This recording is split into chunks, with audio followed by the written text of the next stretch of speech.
Good morning बच्चों, मैं अभिषेक मिश्र, PGT chemistry. आज 12th क्लास के लिए लास्ट क्लास में हमने आपको सॉल्यूशन पढ़ाया था, जिसमें हमने राउल्स लॉ और हेनरी लॉ में डिफरेंस बताया था, सिमिलरिटीज बताई थी, हेनरी लॉ का एप्लीकेशन बताया था। और आज की जो क्लास है हमारी राउल्स लॉ पर ज़्यादा डिपेंड कर रही है, जिसमें हमें ये एक्सप्लेन करना है कि आइडियल सॉल्यूशन क्या होते हैं, नॉन आइडियल सॉल्यूशन क्या होते हैं, नॉन आइडियल सॉल्यूशन के कितने टाइप्स होते हैं और उनको कैसे डिफरेंशिएट करते हैं। तो पहला टॉपिक हमारा है आइडियल सॉल्यूशन। यहां पर ये बताया गया कि जो राउल्स लॉ को ओबे करे,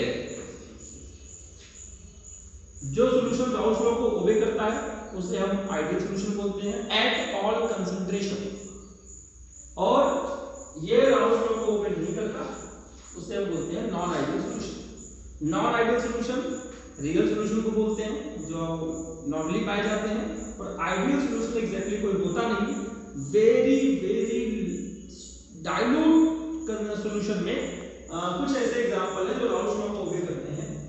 जैसे अगर हम बात करें बेंजीन की और टॉल्यूइन की, सिर्फ एक कार्बन का डिफरेंस है, होमोलोगस एक दूसरे के, जस्ट नेबरिंग है।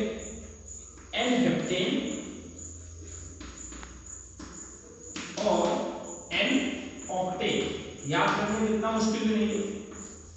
क्लोरोबेंजीन, ब्रोमोबेंजीन, ये सब ऐसे एग्जांपल हैं जो राउल्स लॉ को ओबे करेंगे। कब ओबे करेंगे?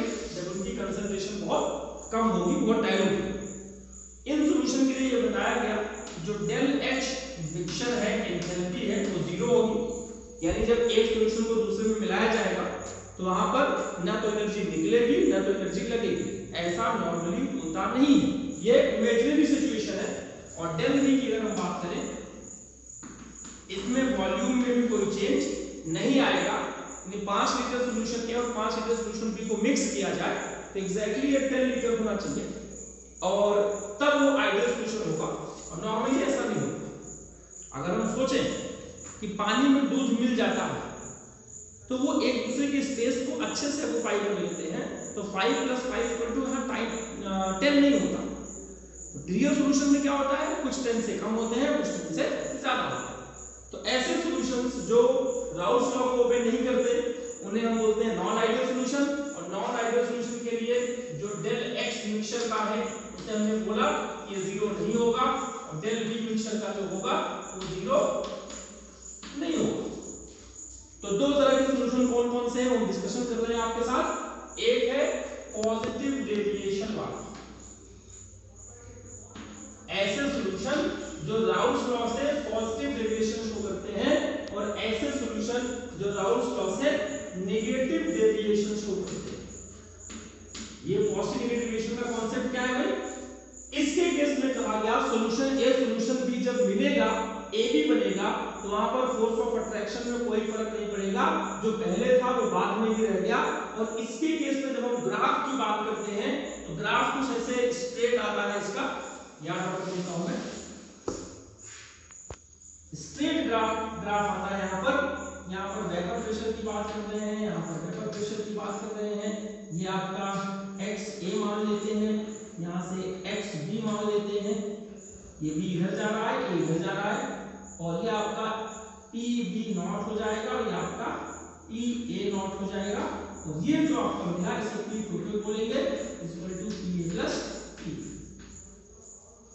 यानी in case of ideal solution line straight जाती है, वहां पर v इक्वल टू आई की तरह हम ग्राफ मान सकते हैं जो आप वहां पढ़ते थे 10th क्लास में इलेक्ट्रिसिटी वाला। कुछ वैसा यहां पर होता है कि प्रेशर बढ़ाएंगे तो मोल फ्रैक्शन बढ़ेगा, हम पहले से जानते हैं। ये आइडियल सिचुएशन है। But in case of negative positive deviation ये सिचुएशन कुछ चेंज होती है। यहां पे बोलते हैं कि होना चाहिए था ये आपकी आइडियल सिचुएशन है, लेकिन पॉजिटिव डेविएशन में जो कर्व आता है वो ऊपर की तरफ आता है। यानी ये आपका वेपर प्रेशर हुआ, ये आपका एक्स ए इधर बढ़ रहा है, यहाँ पर एक्स बी की वैल्यू इधर बढ़ रही है, और ये आपका पी बी और ये आपका पी ए, ये आपका P total equal to P A plus P.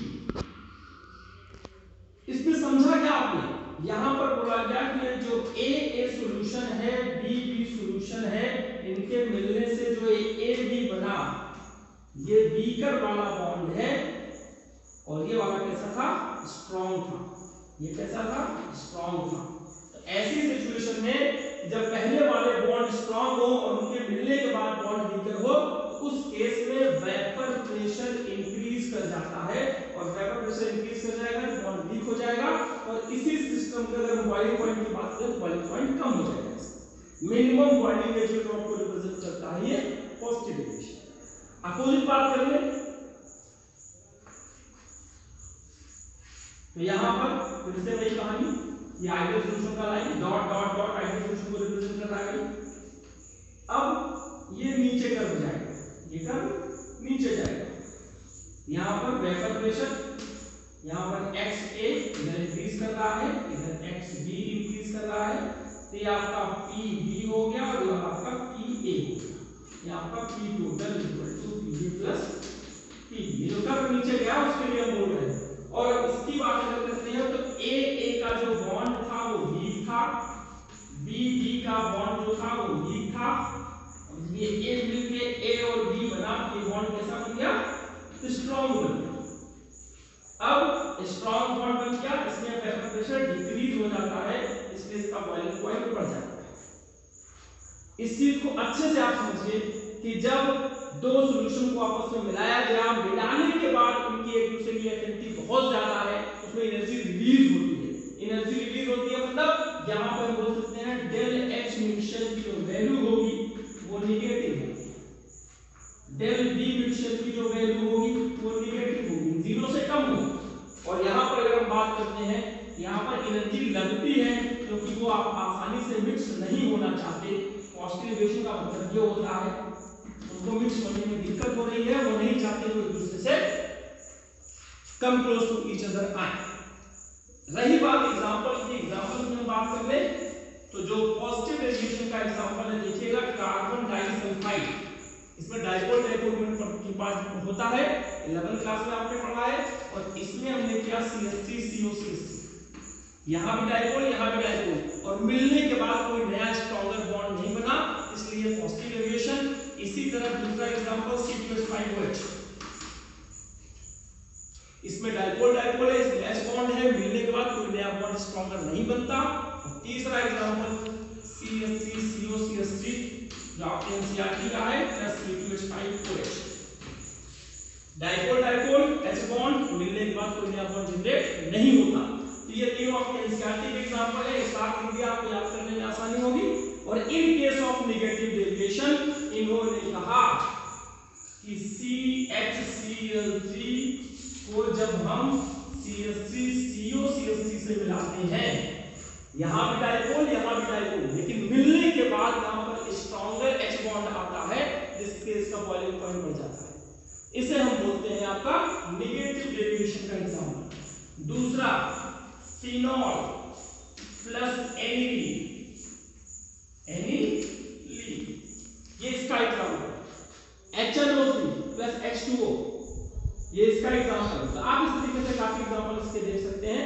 ये नीट और आईआईटी में पूछा गया है कि कौन सा एग्जांपल किस डेविएशन को रिप्रेजेंट कर सकता है, कौन सा एग्जांपल पॉजिटिव डेविएशन है, कौन सा नेगेटिव। इसी से मैं जोड़ देता हूं इजियोट्रॉप्स को। मैंने कहा था acid binding mixtures which have same chemical composition in liquid as well as in vapor phase are called azeotrophs. These are of two types: minimum boiling azeotrophs, maximum boiling azeotrophs. minimum boiling azeotrophs का जो example दिया गया आपके NCERT में C2H5OH plus H2O, यहाँ पर C2H5OH की percentage 95 और वाटर की परसेंटेज, इसी को हम रेक्टिफाइड स्पिरिट कहते थे 10th क्लास में। याद कीजिएगा 10th क्लास की केमिस्ट्री आपको याद आ जाएगा। और उसकी अगर हम बात करें, इन्होंने कहा नेगेटिव डेविएशन का मतलब HNO3 ये 68% है और इसमें H2O डाला ये 32% है। इस सिचुएशन में इस मिक्सचर को कहा गया मैक्सिमम बॉइलिंग एजियोट्रॉप, यानी इन दोनों के मिलने से बॉन्ड स्ट्रॉन्गर बनेगा, उसे हीट करेंगे तो सॉल्यूशन का बॉइलिंग पॉइंट पहले के बॉइलिंग पॉइंट से ज्यादा। तो आज की क्लास में हमने ये देखा कि कौन से सॉल्यूशन आइडियल सॉल्यूशन होते हैं, प्रैक्टिकली नहीं होता, हाइपोथेटिकली है, बहुत कम कंसंट्रेशन हो तो वो होंगे, उसके एग्जांपल मैंने बताए। और कौन से नॉन आइडियल सॉल्यूशन होते हैं जो राउल्स लॉ को ओबे नहीं करते, उनकी दो कैटेगरी है, नेगेटिव डेविएशन, पॉजिटिव डेविएशन, उसके जस्ट बाद एजियोट्रॉप्स, मैक्सिमम बॉइलिंग एजियोट्रॉप्स और मिनिमम बॉइलिंग। यहां पर आपके एनसीईआरटी का एटलीस्ट 40% सिलेबस खत्म होता है, जहां पे हमने ये एक्सप्लेन किया, पहली क्लास में एक्सप्लेन किया था कंसंट्रेशन कितने तरह की होती है, molarity, mole fraction, mass percentage, mass by volume, normality जो हमारे सिलेबस में नहीं है। और दूसरा मैंने आपको एक्सप्लेन किया था हेनरी लॉ और राउल्स लॉ में आपस में कंपैरिजन करना, हेनरी लॉ का एप्लीकेशन सीखना। और तीसरा हमने आज ये दिखाया कि राउल्स लॉ में क्या-क्या एप्लीकेशंस आपको मिल जाती हैं। इस पे न्यूमेरिकल्स भी है जो लास्ट क्लास में डिस्कस किया था, इसकी आज थ्योरी करेंगे। तो अगला हमारा टॉपिक है, दो हो गए, गैस इन लिक्विड की सॉल्युबिलिटी हो गई, लिक्विड इन लिक्विड की सॉल्युबिलिटी हो गई। और अगले क्लास में हम सीखेंगे solubility of solid in liquid. जो सॉलिड होगा नॉन वोलेटाइल होगा, राउल्स लॉ को ही ओबे करेगा, लेकिन वो नॉन वोलेटाइल सॉल्यूट के लिए होता है।